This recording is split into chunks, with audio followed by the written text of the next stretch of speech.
Olá, graça e paz do Senhor Jesus. Vamos fazer um resumo do que nós estudamos sobre a formação do Antigo Testamento.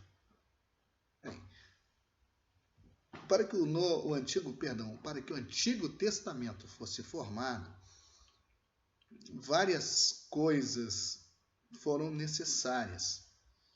E é necessário, obviamente, que estudemos algumas destas coisas, como as línguas do Antigo Testamento. As línguas são o hebraico e o aramaico. Já sabemos a origem dessas duas línguas, são línguas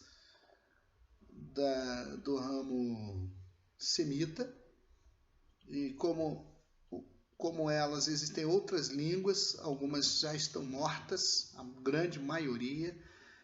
Somente o hebraico e o aramaico são as línguas que sobrevivem. O hebraico com mais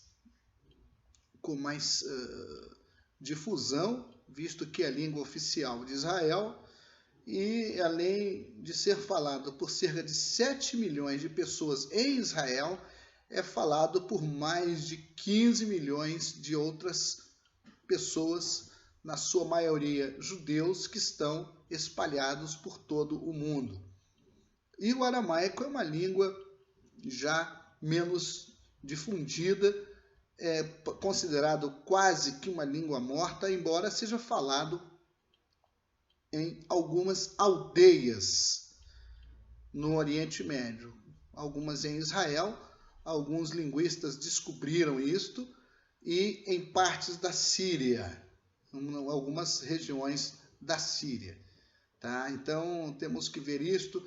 Agora, no caso do hebraico, o hebraico tem peculiaridades, tem características muito interessantes. O pensamento dos escritores, eles expressavam muito dentro da sua cultura, dentro da sua cosmovisão. Então, eu citei até na nossa aula, a palavra do profeta Amós, que chamou as mulheres e algumas pessoas de vacas de Bazã. Essas vacas eram vacas selvagens, e isto querendo comparar com a rebeldia, o espírito de rebelião que havia naquelas pessoas. E o profeta, que era um boiadeiro, ele usa esta expressão. Então, e o idioma, ele sempre vai expressar pensamento. É inevitável, é uma coisa inevitável. Nós não podemos jamais nos esquecer disso. E o hebraico, dentro das suas características, tem uma estrutura gramatical bem diferenciada, o uso dos tempos verbais, a formação das palavras, que nós vimos rapidamente através das raízes que nós conhecemos como shoresh em língua hebraica. E, como eu dizia, esta relação entre a língua hebraica e as formas distintas de pensamentos, elas fazem até que alguns linguistas discordem sobre a relação entre a língua de um povo determinado e a sua visão da realidade. E alguns até dizem, bem, a Bíblia poderia ter sido escrita em qualquer outro idioma. Bem, mas nós ficamos com o que a palavra de Deus diz, o que está registrado, e uma afirmação enfática poderia minimizar o fato de que Deus escolheu registrar sua revelação nesta língua. Então, e Deus, obviamente, jamais vai fazer algo por acaso. Então, isso daí nós não vamos criar nenhuma polêmica por causa disso. Tá? Bem, aí falamos também já do aramaico, que é uma língua que hoje praticamente não é usada, não é uma língua corrente como o hebraico. O hebraico ainda é língua corrente, inclusive na internet tem ofertas para que as pessoas estudem o hebraico. Há um interesse enorme na difusão desta língua, tá? E no caso do aramaico, ele sempre vai como que paralelo, principalmente após a queda de Jerusalém no tempo de Nabucodonosor, quando os judeus são levados para o cativeiro na Babilônia, e vamos encontrar, inclusive no livro de Daniel, uma boa parte do livro de Daniel com o idioma aramaico. Então é uma coisa aí muito interessante. Vamos ver no livro de Jeremias, tem um versículo de Jeremias, que é o capítulo 10, o versículo 11, que fala, é escrito em idioma aramaico. Então, tudo isso aí é para nós observarmos, darmos uma olhada, uma pesquisada, procurar estudar a fundo, é muito importante. Então, vem agora a questão que os estudiosos encontram na formação do texto, o texto em hebraico, como a coisa foi feita. Então, essa questão do texto, ela implica, muitas vezes, obviamente, os escritos originais, que são chamados de autógrafos. Então, a partir desses escritos originais, havia a necessidade de fazer cópias, visto que muitos desses manuscritos ou escritos originais eles se perderam e as pessoas se valiam das cópias. Então, para fazer isto era uma tarefa muito árdua, muito difícil, e dentro desta responsabilidade, obviamente, poderia acontecer um erro. Então, era por isso que vem a crítica textual, que vai nos ajudar a compreender e a interpretar bem um texto. E falamos dos materiais que eram usados e os métodos de escrita. Então, tem vários desses materiais. Falamos do pergaminho, do papiro, tábuas, pedras, tábuas de argila. E é possível ainda encontrar isto em achados arqueológicos. Então, é uma coisa muito impressionante. Tem também o material de escrever propriamente dito, visto que não tinha caneta, não tinha lápis. Então, o que eles usavam, as tintas. É impressionante a questão da tinta, era muitas vezes feita de fuligem do azeite que era queimado, né, das suas lâmpadas. Então, são coisas assim impressionantes e foram preservados. Hoje, alguns manuscritos são achados antiquíssimos, que datam até do ano de 2000 anos atrás e estão ali inteiros. Então, realmente, é como diz a palavra do Senhor, ela dura para sempre. Agora vem a questão da unificação do texto. Como isso se deu? Então, nós temos que entender que isso durou, não foi assim da noite para o dia. Isso levou um período e foram muitos séculos. O alfabeto hebraico ele passou por transformações. Os hebreus tomaram dos fenícios o alfabeto de caracteres quadrados e isto foi inserido na língua hebraica e hoje o alfabeto usado é o alfabeto quadrado ou quadrático. Então, eles começam a fazer este processo. Esse processo ele levou muito tempo e dentro deste processo foram introduzidos os sinais maçoréticos. Os maçoréticos eram escribas que introduziram sinais vocálicos às vogais, visto que não existiam nos textos mais antigos, nos manuscritos mais antigos. Haviam dentro nos manuscritos antigos, praticamente não tinha espaço, não tinha vírgula, não tinha ponto, não tinha traço. E outro problema também eram letras que eram muito parecidas, como a Iod, a Vav e a Ré.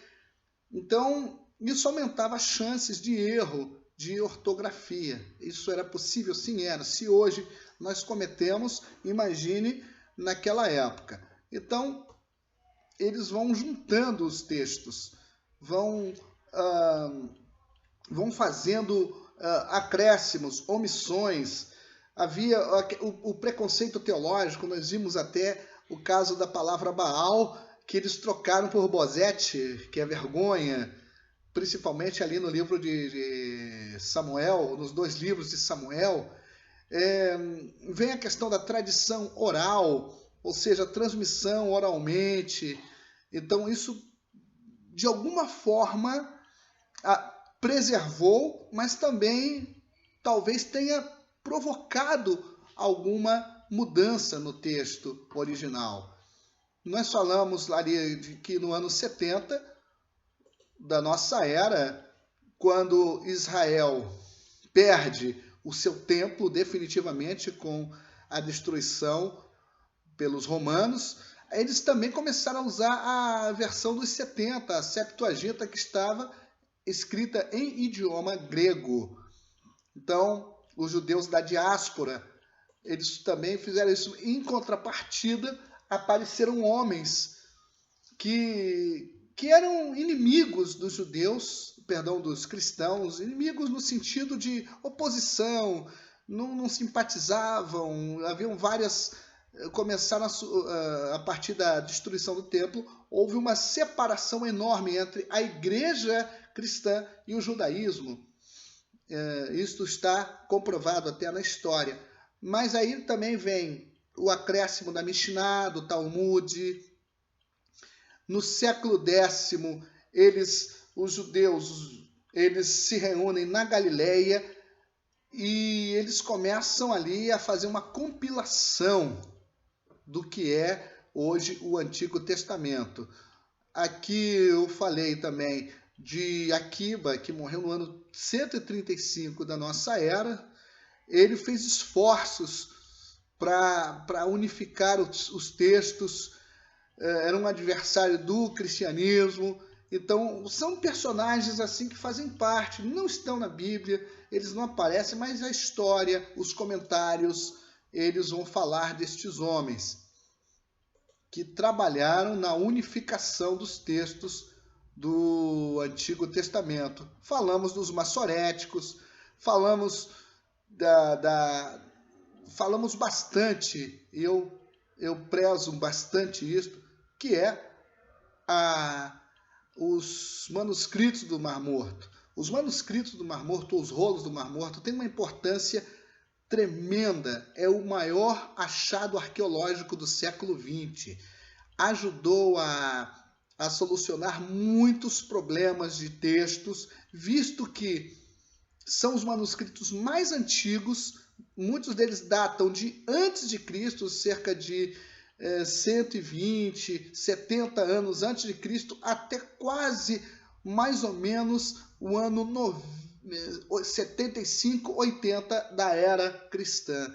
Então, é um grande achado que elucidou muitos problemas, resolveu muitos problemas de interpretação. Havia a autocrítica, que negava totalmente a Bíblia, dizendo que era invenção, que era folclore, que era fábula, e o achado destes manuscritos ajudou bastante. Então, eu sempre estou falando sobre esses rolos do Mar Morto, dou muito valor. Falamos dos textos maçoréticos, certo? Como interpretar, que é uma coisa também muito importante. Vamos ver aqui algumas regras, embora nós não estejamos estudando hermenêutica, mas fica aí uma dica para, quem sabe, no futuro, alguns de vocês sejam exegetas, intérpretes da Bíblia. Isso vai ajudar muito a vocês. E as versões antigas. Tem versões antigas que são paralelas aos textos mais antigos, como o Pentateuco samaritano, os Targums aramaicos. Nós falamos tem vários Targums, a Septuaginta, que tem uma importância tremenda. Tem uma importância tremenda no caso do Antigo Testamento chegar a outras culturas. A Septuaginta, a palavra vem do grego, que quer dizer 70, e aparentemente ela se originou na comunidade judaica de Alexandria entre os anos 250 e 100 a.C. E junto com o Pentateuco Samaritano e os manuscritos do Mar Morto, é o mais valioso testemunho da forma pré-massorética do texto hebraico. E, para terminar, nós temos aqui também as versões siríaca, que é a Peshita, que é uma versão não muito confiável, mas ela faz parte, e a versão latina, que é a Vulgata, que foi traduzida por Jerônimo. A Vulgata, ela deu origem à Bíblia Católica.